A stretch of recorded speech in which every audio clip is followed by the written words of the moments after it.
What's up, Nick? Nick going once. Hello.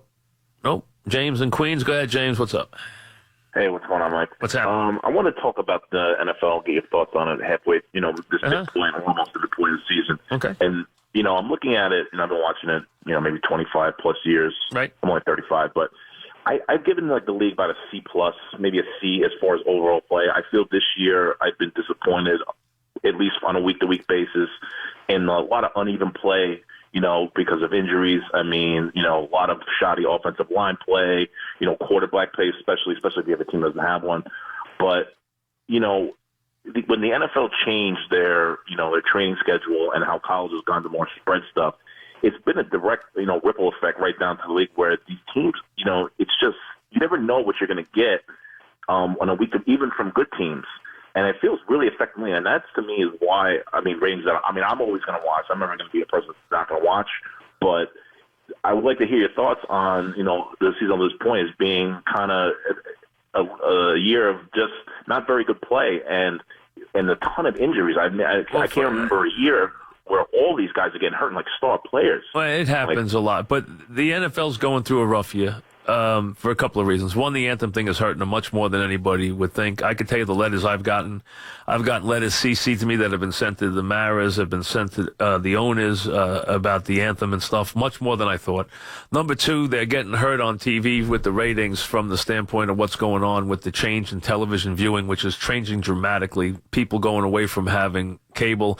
The Red Zone channel is affecting them. So those stuff, that's off the field stuff. Then you have the on the field stuff. Where the league wants parity, it clearly does. But what it does is when you're going to set things up for parity and you're going to want to equal out the talent, what you also do is you dilute the product. And then the league is going through a transformation right now that is affecting the quality of play. And here it is, and nobody talks about this enough. And this is an enormous factor in this league. The way teams prepare, the way they start their season, the way they go through training camp, and the way they prepare their teams now has changed so dramatically in the new era now of so little on the field preparation that it is impacting the teams dramatically. It impacts offensive line play dramatically. It impacts special teams dramatically. And I think it makes for a game that is diluted. Then you have the injuries, and any year you're going to lose. Any year you lose starting quarterbacks. That's why when people always say, put the quarterback in a dress. You don't want him. They won't let him get hit and this and that. I always say you don't want the remnants of a season with no quarterbacks. Because tell me Green Bay is interesting to watch right now. Tell me Indianapolis is interesting to watch right now. Those would be teams that you'd always be excited to watch because you get to see Luck or you get to see Rodgers. You have that happen 3 and 4 times around the league. And then you add in the other star players, but I got to be honest with you. No one's going to say, my viewing has changed dramatically because a defensive player gets hurt. It's not true. I don't care if it's Watt. I don't care who it is. Yeah, do you miss Beckham? Yeah, you'll miss him. But it's a quarterback-driven league, and when you take your quarterbacks out, when you take out star quarterbacks, it impacts the teams dramatically. And then you feel the effects more in cities where your team isn't doing well. And here, obviously, that's the case here with the Giants. I mean, that changes things. So there's a lot of things going on. Rob in Long Island, what's up, Rob? Hey, Mike.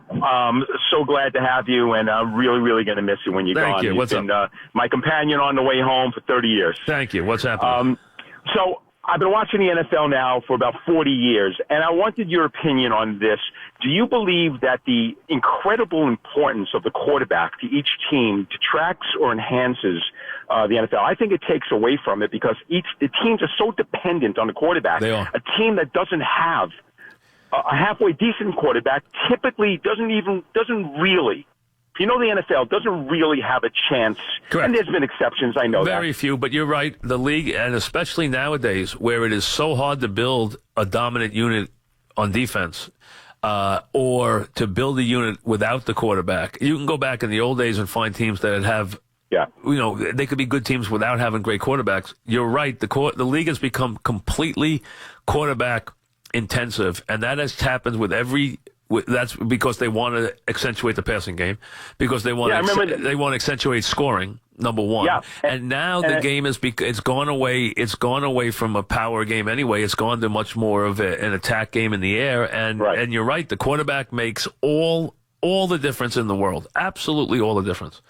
And it's just what I was talking about. When you take top quarterbacks out of the game, when you take a luck out of Indianapolis and destroy their season, when you take a Green Bay, you take a Rodgers out of Green Bay, and they go from being a serious contender to a team that, can't beat the Saints in their building. You think the Saints would have beat them if Rodgers was there? No chance. So, it's a very different situation. So it does impact the league, and it is a quarterback intent. Look at Cleveland and their quest to find a quarterback. Look at San Francisco and their quest to find a quarterback. Look what happens when the quarterbacks go down. How different the game is. Enormously. Brian in Connecticut. What's up, Brian? Hi, Mike. Mike, I think that, and I believe this, that the Mets had an idea that Girardi was not coming back. So they quickly hired this manager so they wouldn't have to listen to the Met fans call for Girardi. What's your thoughts, Mike? I don't know that, but I don't think the Mets would have let that bother them. I don't think they were going to bring a Girardi in, number one. Number two, but they would have had to listen to the Met fans, Mike. But do you think the Met fans would have gone crazy to get Girardi? I don't think so. I'm a Met fan, Mike, and I would have loved to have him. But they wouldn't have paid him. I'm being honest. I know, that's right. Yeah, they wouldn't have paid him. Right. And they also wouldn't have want a veteran guy. They want a guy they can mold. They clearly want to dictate terms, just like the Yankees want to dictate terms. They want to dictate terms. And let me say this, they've been dictating terms that way anyway. They've been doing it anyway. They've been telling Terry what to do. Yeah, well, they didn't. Well, Alderson wanted more for Bruce, that's for sure. What do you mean? The Wilpons dictated. Alderson doesn't dictate everything because he wanted a lot more for Jay Bruce, and Wilpon said no way, not to the Yankees. No. Listen, they wanted him to pay the deal, and the Yankees wouldn't do it. The Yankees actually wouldn't pay the money. It really came down to that, which the Yankees have a prerogative to do, but the Yankees didn't want to pay the money. They wouldn't pay. The Cleveland paid more money for him. That's what it came down to.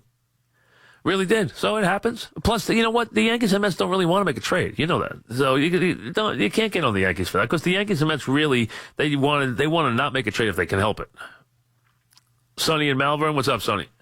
Hey, Mike. One NFL point and one Girardi point. Talking about quarterbacks and getting injured. Did you see the game last night with Flacco? I saw it. What do you think about the hit? I thought it was a good hit. I didn't think it was what went on afterwards was an overreaction. Okay, it was a tough hit, but it wasn't an outrageous hit. I agree. It looked bad because his helmet came off. Always looks bad. Always looks bad. Yeah. As far as Girardi, I'm a Met fan, and I would love to have him too, but he's not a Sandy guy. He's not the new philosophy. That's why the Yankees got rid of him. But Mike, are you surprised? Listen, as you know, I listen to you on a regular basis. A lot of Yankee fans, I would say, kill Girardi for the most part. After the non-call in the playoffs, I would say 8 out of 10 callers wanted him fired, which obviously was an overreaction. But the majority of your calls, Mike, since he's been let go, has been sympathy. Always works. First of all, you hear from the guys who liked him, who never complained about him. So there's some of those. The other ones are after he's gone and they look at the whole scheme of things, they feel bad for him. So they're angry, just like the fans were angry when after Game 2 of the Cleveland series. They cheered him later in the series, and it's the way it goes. That's just, listen, fans are tough on the manager when he's your manager, but when he's gone, they're like, wait, he did a great job. So when you look at the job he did, he did a good job, and I think they feel, so most of the calls yesterday were very pro-Girardi. You're right, they were. And during the season, the guys who call up are the guys who are mad at him. The guys who are pro-Girardi don't call up. The guys who are anti-Girardi call up. But, listen, we usually get calls that were anti-Tory all the time. So, it goes with the territory. And the next manager, whoever he is, you'll get calls within 2 months or a month of when he's here. Oh, this guy's no Joe Girardi. Come on now. You'll hear that. That's just it's human nature. Nick on Long Island. What's up, Nick? Hi, Mike. Thanks for taking the call. Yeah, I really appreciate it. What's up? It's probably be the last time I ever talk to you, so I want to thank you for 30 years. Well, thank you. But so for Yankees manager, I mean, it's pretty clear that they're probably going to go in a direction with someone with no experience. Experience as a major league manager, that is. Okay. So a couple names that crossed my mind were, well, number one was Jason Giambi, but I didn't hear anything about him. And the second one was, why don't you take over the team, Mike? Yeah, listen. So the first one was probably it was either I don't know if it was meant to be serious or not, but I don't think he's not a candidate. Number two, I mean, get real, okay? So the Yankees will come up with some guy who's been in their organization or someone they have a relationship with, and that'll be the end of it. A guy who's good at following orders, and that'll be it. So whether it's a Jay Bell or a Tim Naring or whoever it is, we'll find out soon enough. And it'll be a nondescript name, and then soon enough, you'll be yelling about him when he's got the job. So, because that comes with the territory. 2 o'clock, here's the